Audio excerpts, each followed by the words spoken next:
All right. A few days after the event of his death, Cooper had a little gathering in the third floor lobby, and it was the most touching experience to attend. It was almost Quakerly in its nature. Students would get up and speak more or less as the Spirit moved them. And last night was really a mega version of that, cast of thousands, a Titanic repeat of that first event after his death. And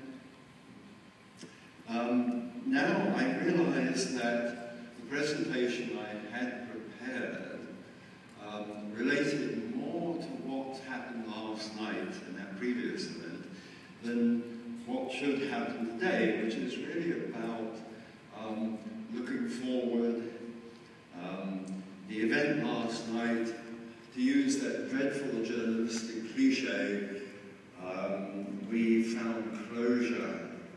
But now we can talk without the sentimentality of his passing and the sadness of his work in a more realistic way.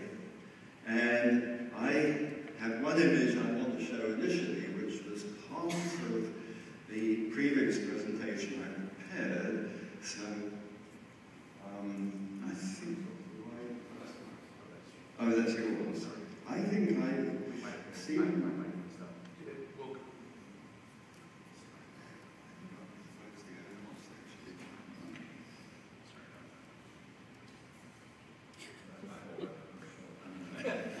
Very fast.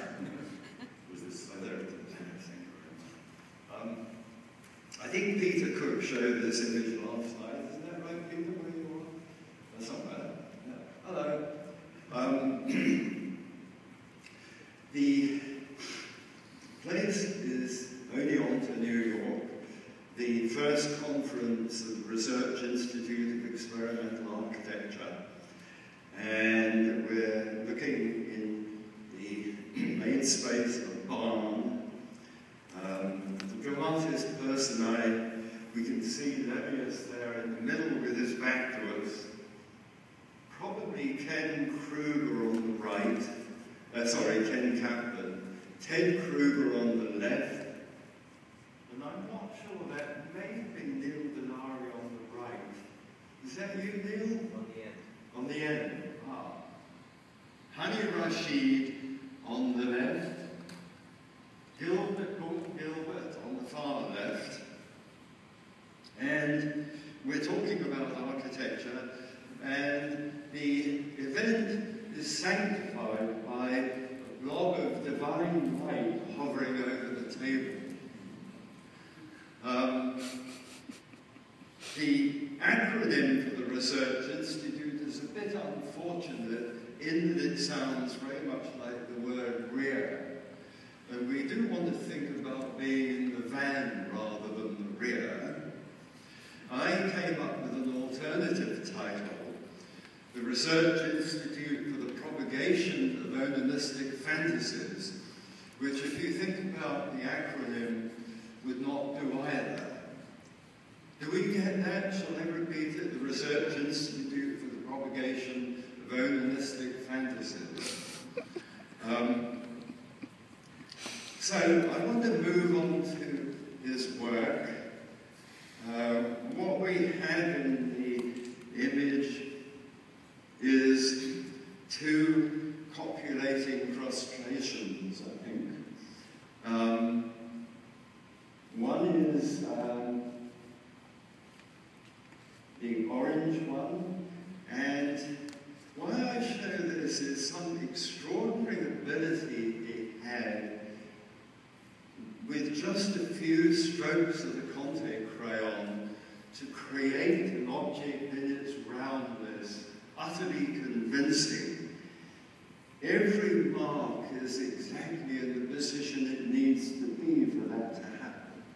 And I think that's an incredibly rare ability.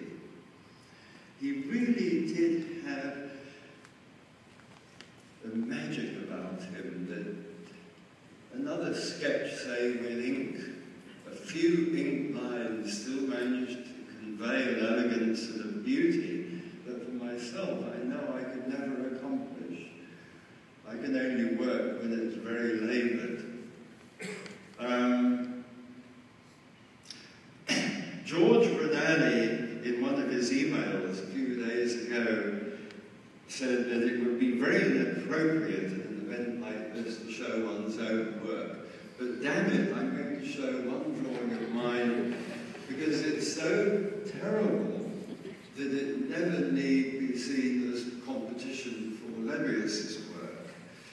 But the point to be made is that Lebbeus, it seems that once he'd decided on the basic bones of a drawing, carried it right through to the end, that he never had a change of heart while he was doing the drawing.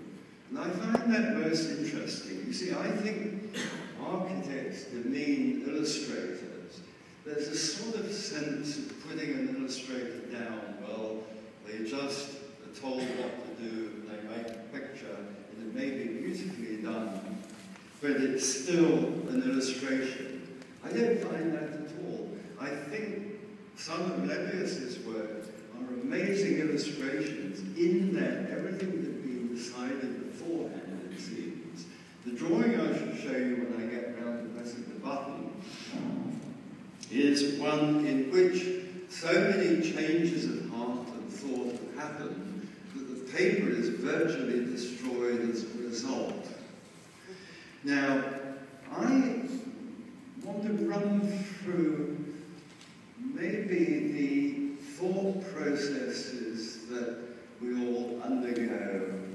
We have some sort of inchoate thought in our heads as to what the object we're thinking about might end up looking like. You might think, well, I want it to be a dome with a pinnacle coming out at the top and so on and all that stuff.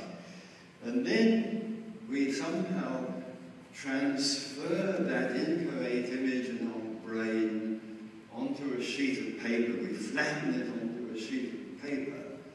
And in so doing, we realize that it is far from what we want. It's very imperfect. So at that point, do we carry on regardless and finish the drawing, or do we pick up the eraser and get to work? And once again, I'm obviously talking about hand drawing here. I think of Walter Pichler, who made so many erasures that the drawings he did have a sort of third dimension. They go into the surface of the paper itself, because you can see underneath the top drawing his first thoughts. The drawing becomes more the record of a process of arriving at a solution satisfactory to him. This final drawing is like that. You see, look at what a mess. I tried also at the end to mount it on twin-tack adhesive paper, but all that did was to make me tear the original graph paper. So you can see in the yellow lines, the horizontal lines, bottom left, they were originally in a position about half an inch up from there.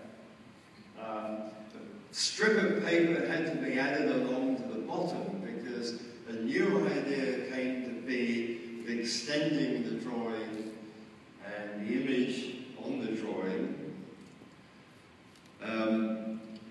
So it's all quite a mess. And I can't think what I'm going to say. Yeah, I guess really